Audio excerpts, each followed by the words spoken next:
Bonsoir, Jérôme Cahuzac, ministre du Budget. Bonsoir. Le débat va venir à l'Assemblée nationale à partir de mardi sur ce budget. On va parler de tout ça avec vous.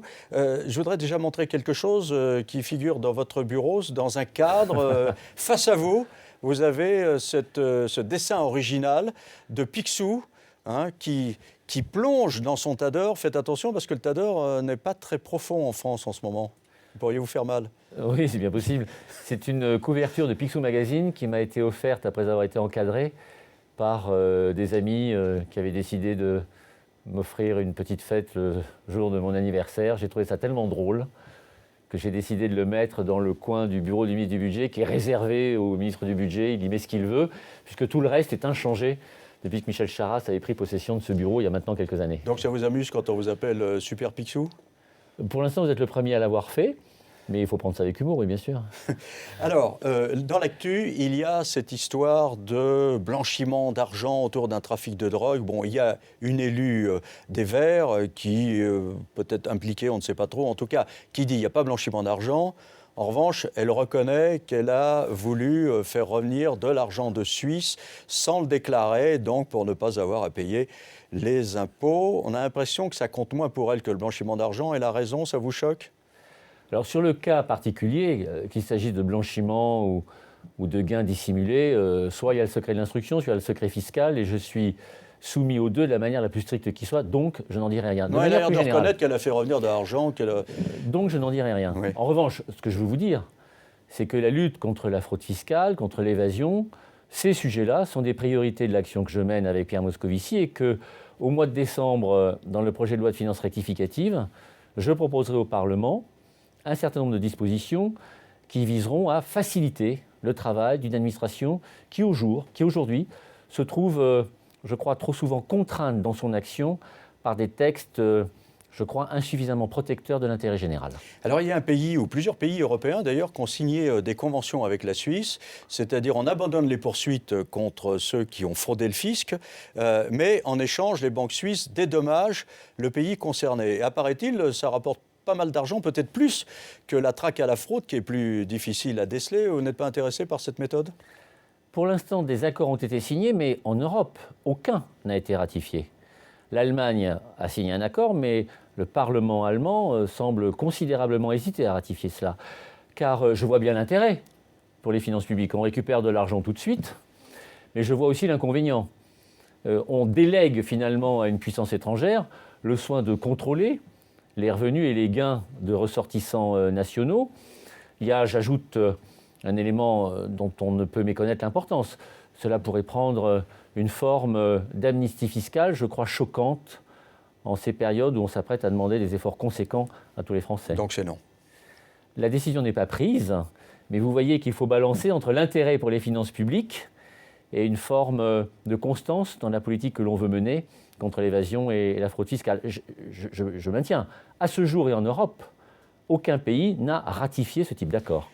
Aujourd'hui, le JDD a publié un sondage qui montre que si on votait pour la présidentielle, eh bien Nicolas Sarkozy serait en tête au premier tour et qu'au deuxième tour, entre François Hollande et lui, on ne sait pas trop qui gagnerait, ils sont à 50-50. Tout ça vient d'une déception qui semble indiquée par différents sondages publiés tout au long de ces dernières semaines. Et la déception, elle vient peut-être également de ces plans sociaux à répétition. Beaucoup avaient pensé que François Hollande, qui avait parlé d'interdiction des licenciements boursiers, de lois qui obligeraient les propriétaires à vendre leurs entreprises à un repreneur, eh bien que ces lois ne viennent pas et donc il y a comme ça beaucoup de déceptions. Voici ce que disait cette semaine une responsable syndicale de l'usine Technicolor qui va fermer à Angers. Aujourd'hui c'est nous, mais demain ça va continuer la casse. Mais putain, qu'est-ce qu'il fait Hollande ? Le changement c'est maintenant, il paraît. Eh ben viens, c'est maintenant, oui. Maintenant avec des lois.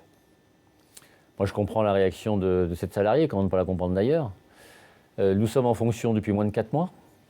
Le mandat c'est 5 ans. Le changement c'est maintenant, ce qui veut dire que c'est maintenant que les politiques changent. Mais les résultats de ces politiques qui ont changé, ces résultats-là, comment ne pas comprendre qu'il faut un peu de temps pour les constater. Quant aux plans sociaux, on sait aussi ce qu'il en fut. Récemment ont été publiés les comptes rendus de certaines conversations. Mais eux, ils avaient compris que ça changerait tout de suite. Ils ont manifestement compris cela. Je peux comprendre cette déception, mais il est aussi de mon devoir, à moi comme à d'autres, d'indiquer que si les politiques ont changé maintenant, les résultats, je me répète, eux, doivent attendre que ces politiques précisément se mettent en œuvre. Quant aux plans sociaux, j'en reviens à ce que je souhaitais vous dire, on sait qu'avant les élections, c'est le président de la République précédent lui-même qui téléphonait à tel dirigeant, l'espèce de dirigeant de Peugeot, pour lui dire « Vous avez su trouver ma porte quand vous étiez en difficulté, j'espère pouvoir trouver la vôtre, maintenant que je suis en campagne électorale, et donc attendez que le deuxième tour de l'élection ait eu lieu pour déclencher vos plans sociaux. » Beaucoup d'entreprises ont fait ça. Enfin, parce que malgré tout, je crois qu'il faut dire les choses comme elles sont. Une loi pour produire ses effets, ça nécessite un certain temps. Il y a des urgences.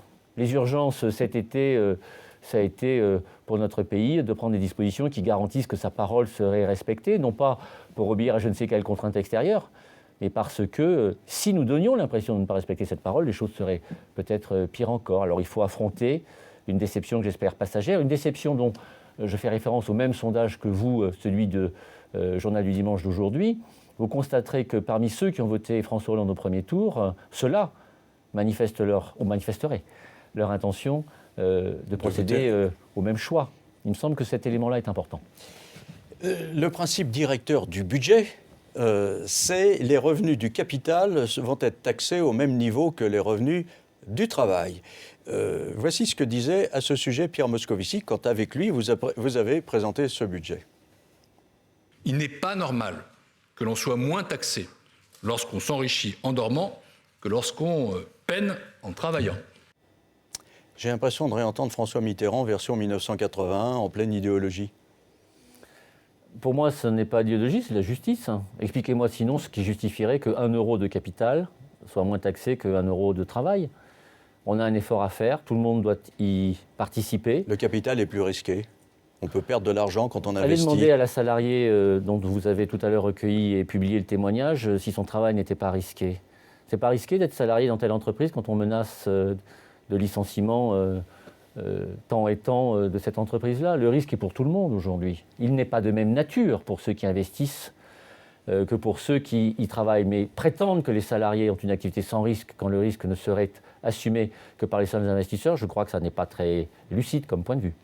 Alors tout de même, on se souvient que pendant la campagne présidentielle, vous aviez été extrêmement surpris lorsque dans une émission de télévision, mots croisés, vous aviez appris que François Hollande venait de proposer de taxer les super revenus à 75%. Manifestement, ça n'avait pas l'air de vous enchanter. Vous n'êtes pas un idéologue, vous vous sentez bien dans ce gouvernement, vous ne vous sentez pas prisonnier d'une idéologie. On attaque les riches, on attaque les entreprises. On n'attaque personne, on n'attaque ni les riches ni les entreprises. D'ailleurs, être riche, si je vous en demandais la définition, vous peineriez à me la donner. Et la vôtre ? Et moi de même. Précisément, il n'y a pas de définition parce qu'on est toujours le riche ou le pauvre de quelqu'un. Je sais ce que c'est que le revenu médian, c'est-à-dire je sais que la moitié des Français gagnent moins de 1 600 € par mois. Donc la moitié gagne davantage. Je sais ce que c'est que le patrimoine médian, c'est-à-dire je sais que la moitié des Français ont moins de 150 000 € de patrimoine. Je sais aussi ce qu'est la détention de la richesse nationale pour les 10% ou les 1% les plus aisés de nos compatriotes. Tout cela donne des éléments objectifs, mais ne définit pas pour autant ce que c'est qu'être riche. Et donc pour ma part, précisément parce que je ne crois pas être mu par je ne sais quelle idéologie, si en revanche j'ai des convictions assez fortes, pour ma part, ce que je crois, c'est que quel que soit son niveau de patrimoine ou son niveau de revenu, il faut contribuer au redressement du pays à mesure de ce patrimoine et de ce revenu. Donc vous vous sentez bien dans ce gouvernement ? Je n'ai aucun problème, je vous assure. Et le fait qu'il passe pour être hostile aux entreprises, parce que quand même il a gagné cette réputation, fondée ou pas, je n'en sais rien, on va en parler durant l'émission, mais il a gagné cette réputation. Est-ce que ça vous gêne ? Est-ce que ça vous inquiète ? C'est gênant parce que je juge cela infondé, mais en même temps ce jugement il faut en tenir compte. Est-ce que ça m'inquiète en partie ?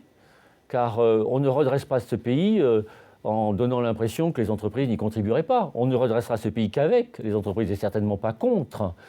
Mais en même temps, dans la gestion, par exemple, des petites et moyennes entreprises, dans la gestion des entreprises de taille intermédiaire, que l'on me dise ce que sont des mesures nouvelles que nous prenons dans ce projet de budget et qui pénaliseraient ces entreprises-là.